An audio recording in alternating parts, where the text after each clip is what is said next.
ओम नमो भगवते वासुदेवाय। मित्रों, आपके और आपके परिवार पर भगवान नारायण की कृपा सदैव बनी रहे। आज हम तुलसी माता की कथा का श्रवण करेंगे। पहली कथा अनुसार एक कन्या थी। जब वह थोड़ी बड़ी हुई और उसको समझ आने लगी, तब से ही वह तुलसी माता जी का पूजन करने लगी। उसके प्रतिदिन का नियम था कि तुलसी माता जी का पूजन करने के बाद ही खाना खाती थी। जब वह कन्या शादी के लायक हुई, तब उसके माता पिता ने उसकी शादी करवा दी। कन्या को उसके माता पिता ने दहेज में एक तुलसी का गमला दिया। ससुराल में वह प्रतिदिन सवेरे उठते ही पूजा करती, फिर उसके बाद ही खाना खाने बैठती थी। उसकी दो जेठानियाँ थीं, वो दोनों उसका मजाक उड़ाती थी कि बड़ी नियम धर्म वाली बनती है। उन दोनों को उससे बहुत ईर्ष्या होती थी, इसलिए वो दोनों तुलसी माता का गमला छुपा देती। वह कन्या बड़ी मुश्किल से गमला ढूंढकर लाती, अच्छे से पूजा करती और फिर खाना खाती। वह गमला ढूंढ कर ले आती तो एक दिन उसकी जेठानियों ने क्या किया कि गमला ही दूर फेंक दिया। कन्या ने खूब ढूंढा, पर उसे गमला नहीं मिला। वह बहुत ही परेशान हो गई। उस दिन तो उसने खाना भी नहीं खाया। उसका नियम जो था, उस कन्या की सच्ची भक्ति देखकर तुलसी माता उससे बहुत प्रसन्न हो गई और उसके कमरे में तुलसी माता का गमला प्रकट हो गया। अगले दिन सुबह जब वह उठी, तो क्या देखती है कि उसके खाट के चारों कोनों पर तुलसी माता का गमला आ गया है। यह देखकर वह तो बहुत प्रसन्न हो गई कि अब मेरी तुलसी माता को कोई चुरा नहीं सकेगा।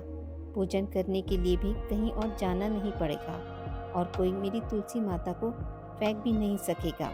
और वह तो जल्दी उठकर स्नान करती है और तुलसी माता का पूजन कर लेती है। जब वह खाना खाने बैठी, तो उसकी जेठानियाँ मजाक करने लगी कि लो, देवरानी का नियम धर्म तो पूरा हो गया। उससे पूछती हैं, तुलसी जी की पूजा कर ली क्या?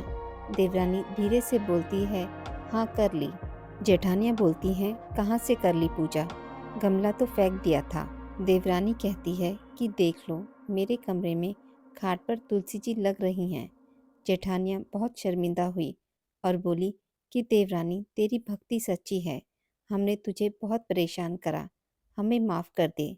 देवरानी उन्हें माफ़ कर देती है। दूसरी कथा अनुसार एक बुढ़िया थी। उसका तुलसी जी की पूजा करने का नित्य नियम था। बुढ़िया माई तुलसी जी को सींचती और कहती, हे तुलसी माता, सत की दाता, मैं तेरा बिड़ला सींचती हूँ। मुझे बहू दे, पीताम्बर की धोती दे, मीठा मीठा गाज दे, बैकुंठ में वास दे। चटक की चाल दे, पटक की मौत दे, चंदन का काठ दे, रानी सा साज दे, दाल भात का भोजन दे, क्यारस की मौत दे, कृष्ण जी का कांधा दे। तब तुलसी माता यह सुनकर सूखने लगी, तो भगवान ने पूछा कि हे तुलसी, तुम सूख क्यों रही हो? तुलसी माता ने कहा कि एक बुढ़िया रोज आती है और यही बात कह जाती है, मैं सब बात तो पूरी कर दूंगी, लेकिन कृष्ण का कांधा कहाँ से लाऊंगी? तो भगवान बोले, जब वो मरेगी, मैं अपने आप कांधा दे आऊँगा, तो बुढ़िया माई से कह देना। जब बुढ़िया माई मर गई, सब लोग आ गए। जब माई को ले जाने लगे, तो वह किसी से उठी नहीं। तब भगवान एक 12 बरस के बालक का रूप धारण करके आए। बालक ने कहा, मैं कान में एक बात कहूँगा तो बुढ़िया माई उठ जाएगी। बालक ने कान में कहा, बुढ़िया माई मन की निकाल ले, पीताम्बर की धोती ले, मीठा मीठा घास ले, बैकुंठ का वास ले, चटक की चाल ले, पटक की मौत ले, कृष्ण जी का कांधा ले। यह सुनकर बुढ़िया माई हल्की हो गई। भगवान ने कंधा दिया और बुढ़िया माई को मुक्ति मिल गई। हे तुलसी माता, जैसे बुढ़िया माई को मुक्ति दी, वैसे सबको देना। तीसरी कथा अनुसार एक ब्राह्मण था। वह प्रतिदिन मंदिर जाता था। वह प्रतिदिन तुलसी माता की पूजा करता था। वह तुलसी माता से प्रतिदिन प्रार्थना करता था, हे तुलसी महारानी, मेरे आनंद करना।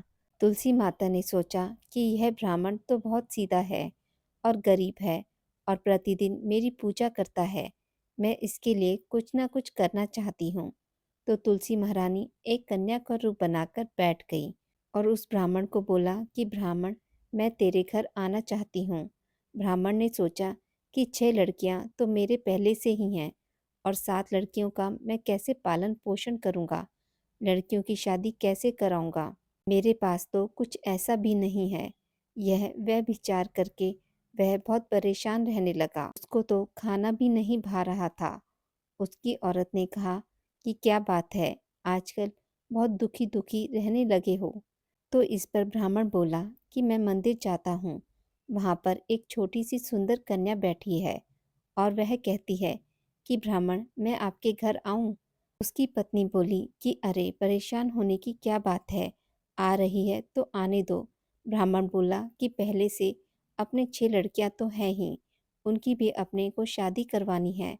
तो इस पर ब्राह्मणी बोली कि अरे, ये तो कोई बात नहीं है, अपनी 6 लड़कियों की शादी करवाएंगे तो वैसे ही 7वीं की भी करवा देंगे। अपनी सातों लड़कियों की शादी साथ में करवा देंगे। अगले दिन जब ब्राह्मण मंदिर गया तो उस छोटी कन्या ने पूछा, ब्राह्मण, मैं आपके घर आऊं? तो ब्राह्मण बोला कि हाँ, चल बेटा चल। उस छोटी कन्या को ब्राह्मण अपने घर पर लेकर आ गया। तुलसी माता के कन्या के रूप में ब्राह्मण के घर आने से ब्राह्मण के घर बहुत आनंद हो गया। घर में लक्ष्मी जी की बारिश हो गई। जब ब्राह्मण सातों कन्याओं की शादी के लिए वर ढूंढने जाने लगा तो छोटी कन्या ने कहा कि मेरे लिए तो शालिग्राम जी के मंदिर में जाकर शालिग्राम जी को बोलना कि बारात लेकर आएं और मेरी 6 बहनों की तुम्हारी इच्छा से वर ढूंढ लेना। तुलसी महारानी की मेहरबानी से उसके तो सब जेवर कपड़ा सब तैयार हो गया और अच्छी धूमधाम से उनकी शादी हो गई। और उस ब्राह्मण पर तुलसी माता खूब टूटी। हे तुलसी माता, जैसी कृपा आपने ब्राह्मण पे की वैसी सभी पर करना। कहानी कहने वाले, सुनने वाले और हुंकारा भरने वाले पर भी करना। आज की इस वीडियो में बस इतना ही।